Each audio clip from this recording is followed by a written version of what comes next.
Good evening, friends. It's a cold, rainy November night here in the Lehigh Valley region of Pennsylvania.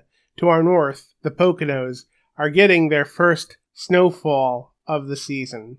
But I'm staying warm here with some Earl Grey tea and the mere thought of all that piping hot turkey and gravy coming next week. Welcome to Creepy Puppets Presents. I'm your puppeteer, Tommy. I like to talk about the weirder side of philosophy. And since I made that video in July about how cultural appropriation exists in the Wicca community, I've been thinking a lot lately about, colonialism and my relation to it. And since that usually gets talked about an awful lot this time of year, I feel like I might as well toss my pilgrim hat in the ring. I usually discuss philosophy using some piece of nostalgic media or popular media as a jumping off point in order to better connect my listener to the topic. And technically, therefore, any Thanksgiving special would work for my purposes. But since Pat Carroll passed away this year, I'm opting to go with the Thanksgiving special she was in, the Garfield Thanksgiving Special. Now, I love Garfield. This is my actual keychain. But being honest, the Thanksgiving special is much weaker than the Garfield Christmas special, or especially the Garfield Halloween special, which is truly fantastic. So these Garfield specials tended to struggle mightily with plot coherence, but of the three, I think this Thanksgiving special is the worst offender, with a lot of pointless subplots going nowhere, like Garfield going on a diet, not really, integrated into the rest of the story. And so the story in this Thanksgiving special is John being a creep and yet somehow getting a date with Liz, Garfield's vet, who comes over for Thanksgiving. But John, in his vast incompetence, fails to cook dinner correctly, so he has to call in Grandma Arbuckle, played by the late great Pat Carroll, who cooks Thanksgiving dinner while John distracts Liz by recounting the history of Thanksgiving. In that spirit, let us briefly recount Part 1, the real history of Thanksgiving. So a day of Thanksgiving is a Christian tradition in which a community sets a day aside to offer prayers of thanks to God for the good fortune or blessing a community has received. So Thanksgiving days could be held for any purpose, frequently after victory in battle, but Thanksgiving days were very common after bountiful harvests. So throughout Christendom, more secular harvest festivals co-occurred with more religious Thanksgiving days. So while both a Thanksgiving Day and a harvest festival did occur among the separatist pilgrims, the harvest festival including also the Wampanoag people, in 1621 in Plymouth, Massachusetts, it really seems hardly fair to call this event the first Thanksgiving, because the two practices hadn't yet merged into one holiday as they would in later centuries. And as far as the co-occurrence of a religious observation and a secular harvest festival, that had been quite common in Europe for time previous. Now, both separatists and Puritans, the difference between the two is the Puritans wanted to stay in the Church of England and reform it along Calvinist lines from within. So both of these groups did not celebrate Christmas, and for a time, before the First Amendment, back when colonial rules were there, it was actually illegal to celebrate Christmas in New England. So many of the traditions of the British Christmas got attached onto this emerging Thanksgiving holiday. It was not uncommon in the 18th and early 19th centuries for regions, say New England versus everywhere else, to celebrate either Thanksgiving or Christmas, but not both. As political tensions over slavery rose, many people were looking for traditions to help unify the country.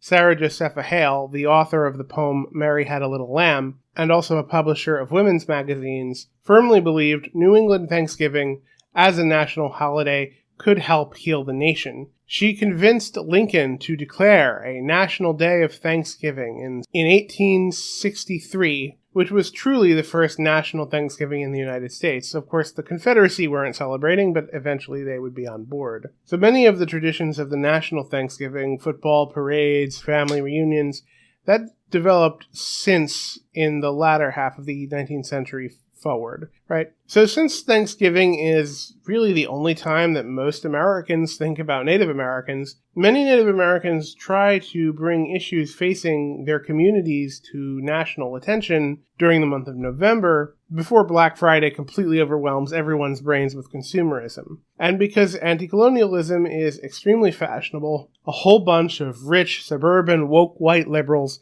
naturally glom onto this struggle. You probably expect me to have some strong opinions about colonialism inherent in Thanksgiving, and you're probably a little bit unsure of where I might come down on this issue, because you probably know that I'm pretty progressive, but I also make no secret of my hatred for wealthy, woke liberals. Though both are true, but my position on this issue is incredibly nuanced because of my own incredibly complicated relationship with colonialism. And to understand why, we need to talk about Part 2, my paternal grandmother's family. So, about 10 years ago, the Cherokee Nation had a float in the Macy's Thanksgiving Day Parade trademark, and the reactions from my woke liberal friends on social media were full-triggered, right? How must these poor people have felt participating in the celebration of the death of their culture? Wow, wow, wow! But as I tried to explain to my ignorant liberal peers, a substantial portion of the Cherokee culture is extremely assimilationist, and has been that way since the days of the so-called 5 civilized tribes in the late 1700s, right? It's a cultural impulse that not merely celebrates Thanksgiving, but does so enthusiastically. It's a segment of the Cherokee people for whom the Indian has been very thoroughly killed. Current Oklahoma governor and member of the Cherokee Nation, Kevin Stitt, seems to be rooted in this faction. So how do I know so much about this particular quirk of Cherokee culture? Because, as you may have guessed, my grandmother's family is Cherokee and belongs to this assimilationist faction. So, the story I've been told through my family history, and take this with a whole mind's worth of salt, because you know how family legends work, is that my family encouraged white passing and white intermarriage as much as possible. And when documents proving tribal identity were lost, in my 2 or 3 times back great-grandparents' generation, they washed their hands of tribal identity and completely assimilated into white culture. My great-grandfather left Oklahoma to work as a migrant farmer and steelworker throughout the 30s and 40s, so think of like the Grapes of Wrath, before settling in Yuba City, California in the 1950s, where he lived until his passing in the 1980s, which was before I was born. His daughter, my grandmother, met and married my Irish-American grandfather when he was stationed at Beale Air Force Base during Vietnam, and they moved back to his hometown of Newark, New Jersey when his service was finished. I want to be clear,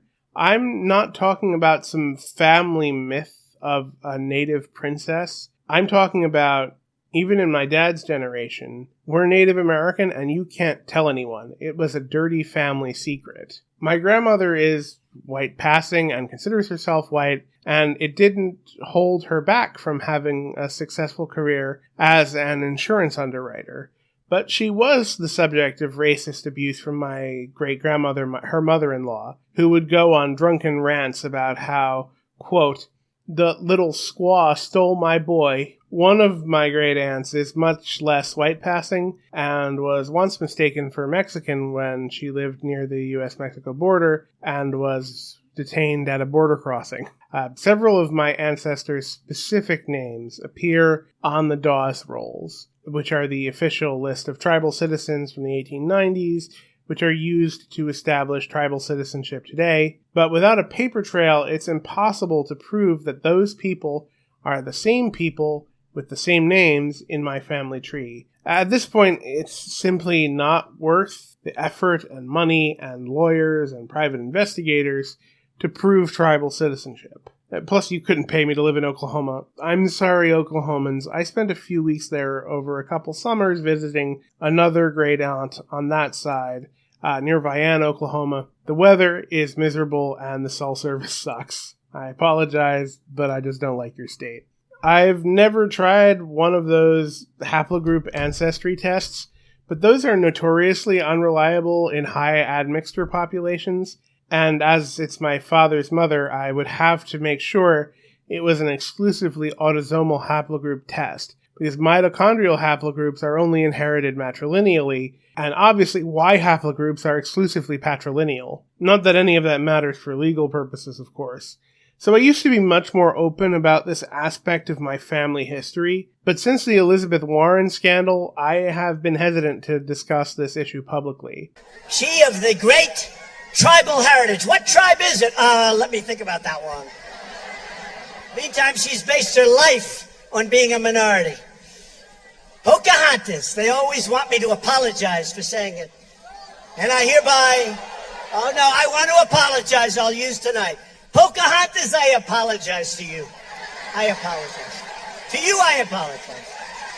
To the fake Pocahontas, I won't apologize. I want to spend a day in an alternate universe where Don went into stand-up instead of real estate. So you can understand my hesitancy, right? And after, reading about this issue from Native Americans, the consensus among Native Americans seems to be, if you can't prove you're Native American, you're not Native American. And since I can only present a strong circumstantial case at this point, fine. I have some familial cultural ties to Cherokee culture, as I've said, but I'm not that close to any of my relatives on that side, so you can call me completely white if you want, that's fine. But then you would have to agree it is equally fair for me to be slightly irritated by people calling me a colonizer, or when the degrowth primitivists start using noble savage tropes, or by walking up to my university's Indigenous Studies Department booth at our club fair earlier this semester to find literally everyone manning the booth was a woke white liberal ready to tell me about my colonizer privilege. Yes, this happened, and yes, I'm still pissed about it. So this irritation extends to the neo-Wiccan fluff bunnies telling me I can't use white sage. I encourage everyone to use white sage regardless of their background. I'm a white sage evangelist. Stuff kicks ass, man. So this is the background I bring to a discussion of colonialism as it's related to the Thanksgiving holiday, and it's a source of a lot of conflicting feelings for me. Part 3, the paradox of anti-colonialism. So it's been observed of conservatism that the best argument against conservatism is the mere fact of conservatism's existence.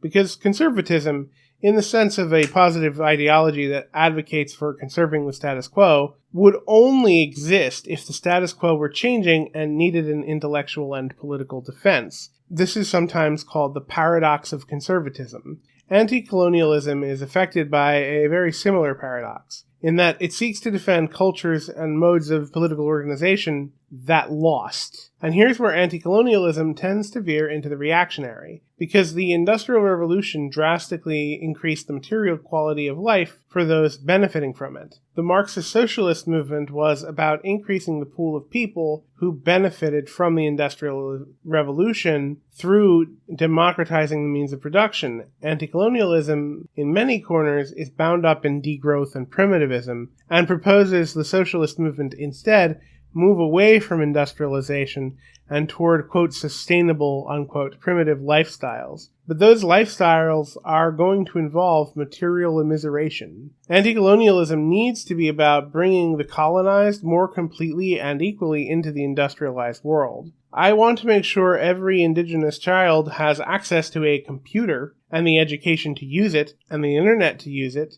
to meaningfully integrate into the emerging world economy. Anti-colonialists should not tell people to give up their computers for a hunter-gatherer lifestyle in exchange for absolving white guilt.